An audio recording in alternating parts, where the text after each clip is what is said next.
Hey everyone, my name is Devin Askins. I'm a third-year medical student here in the US, and I've been working for Kaplan for many years. Today they've asked me to do something I am so excited about, and that's talking about my dedicated and Step 1 experience as I just took the exam in the latter half of 2020. I scored a 266 on Step 1, but more importantly, today I'm going to share all my tips and tricks with you guys in order to help as many of you achieve your dream score as possible. Now, before we get started, I just want to make one thing clear. My road to that 266 was not some picturesque, straight and narrow path. I actually made many mistakes, some of which I'll speak about today, in order to help you guys create a more productive, dedicated period. All right, let's get started. Now, I remember being in medical school and thinking after the MCAT, I was done with exams. You can probably tell I'm a first-generation doctor. So if you're in that boat and you have no idea what dedicated is, I remember being in your shoes, so let's describe it. It's the period of free time after completion of your M2 year where most students spend studying for Step 1, so that way they're not having to balance coursework as well. Now, the time period really depends on the medical school to which you attend, but usually it's somewhere between 2 to 8 weeks. I know, a big range. All right, now that we have a good definition under us, let's talk a little bit more about dedicated itself. First, I'm going to talk about questions that are commonly asked, and then I'll touch on my own personal experience with dedicated. Now, I bet many of you watching are already studying for Step 1, and that ties in the first common question posed to those who have already taken the exam. That being, when on earth do I start studying? Now, I find that most students begin in the final few months of their M2 year, maybe somewhere around Christmas break, before dedicated truly begins. But the real answer is going to lie in your personality. For instance, with me, I cannot study 10 to 12 hours per day. No matter what's happening the next day, I can't do it. So I was one of those people who started on Christmas break, so that way I could study, well, at least on Christmas break, about 5 to 7 hours per day. And when school started back, more around 2 to 3, just specifically focused on Step 1. Now, I will say it is very difficult to balance both studying for school and Step 1 at the same time. Unfortunately, I have no major secrets on how I did it. I often failed at it. But the important part was I was trying.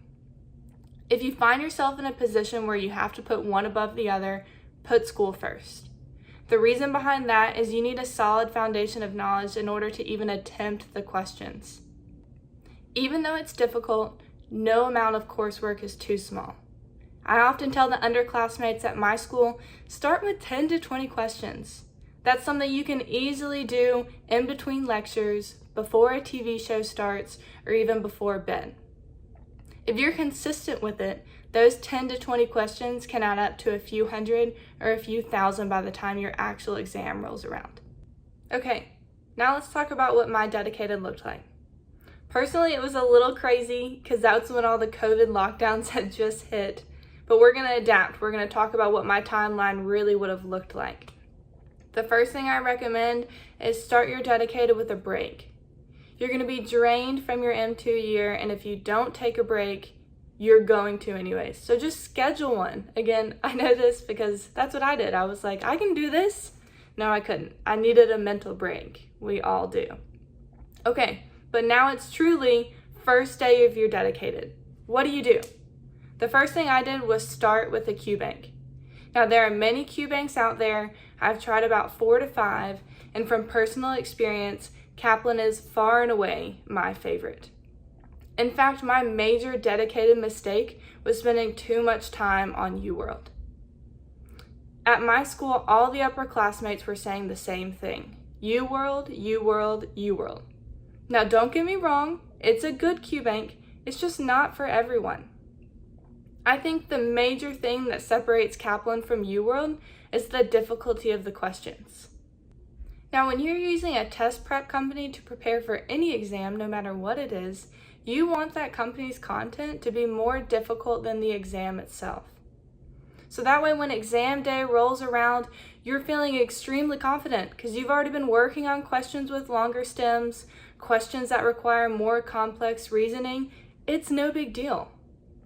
After taking the exam, I can say that's exactly what Kaplan did.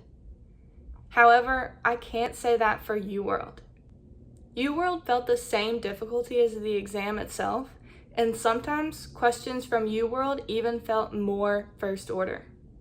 Because of that, doubt creeped into my dedicated a little bit.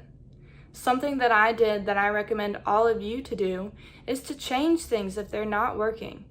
Our dedicated isn't set in stone. The purpose of it is to find what works, stick with it, and if something doesn't, to change it.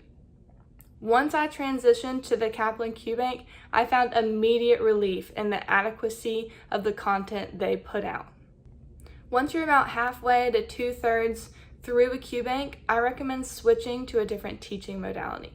Now, some prefer to change things up day by day, which is totally fine.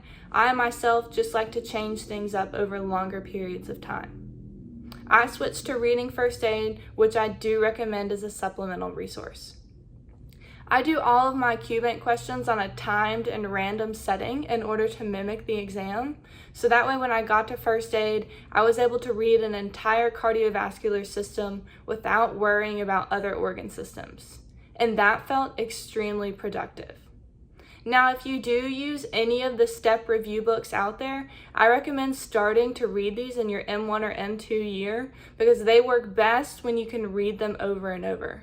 So that way when dedicated hits, you've seen these pages twice, sometimes 3 times.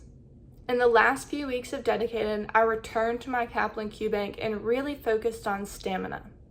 As I mentioned before, all my blocks were timed and random, and in the very end, I was averaging 8 or 9 blocks per day. Yes, that's one more than the exam itself, and I recommend that too. Again, so when exam day comes, it feels even easier because you've already been practicing for way longer than the actual exam. So there's my dedicated and an overview. I know we've talked about a lot so far, and I do remember being in your shoes before I took STEP, feeling overwhelmed and having tons of thoughts race through my mind as well. But don't worry, we're almost done. To wrap things up, I want to talk about how I believe my dedicated gave me the score I desired.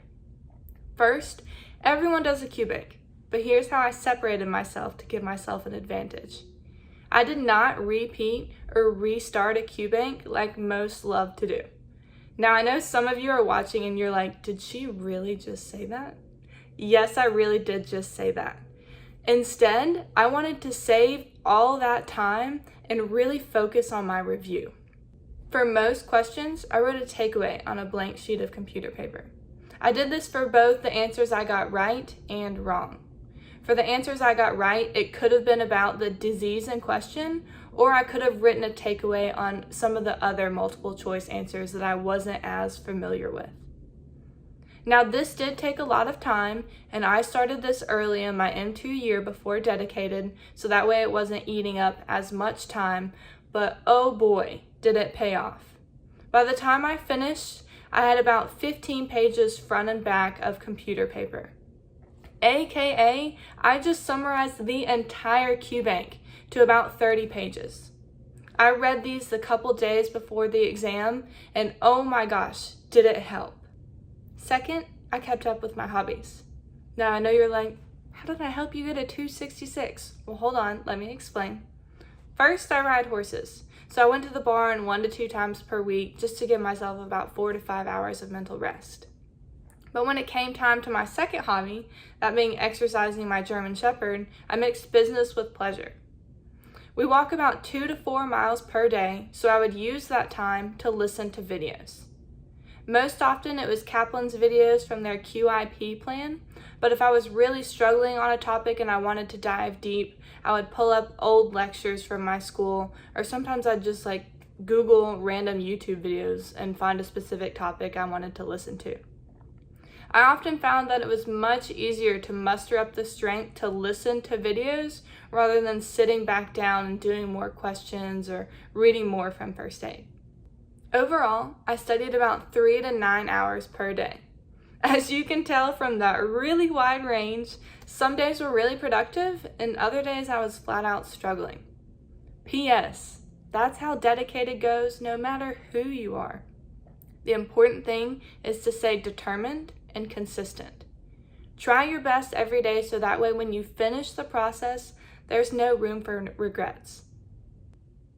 All right, you made it. Now I only am going to leave you with 9 takeaway points, and then I promise we're done. 1. Start dedicated with a Q bank. And if you're not a crammer, go ahead and start earlier than some of your other friends. 2. Review thoroughly, especially the wrong answers. Don't ignore a condition you're unfamiliar with just because it wasn't the right answer. 3. Use a couple of resources throughout your dedicated. I recommend 2 to 3. One resource just isn't comprehensive enough. 4. Sleep. Invest in it. You need to be at the top of your mental game. 5. Keep up with 1 to 2 hobbies, but also know when to say enough is enough. 6. Reach out to others who have already taken the exam, especially if you don't think your dedicated is working well for you. Be adaptable. 7. Simulate the exam.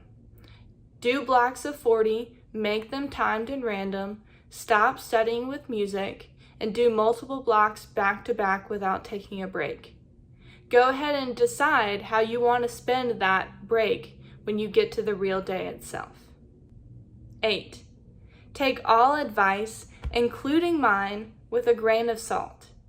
Today I've been speaking about my own dedicated experience, not yours.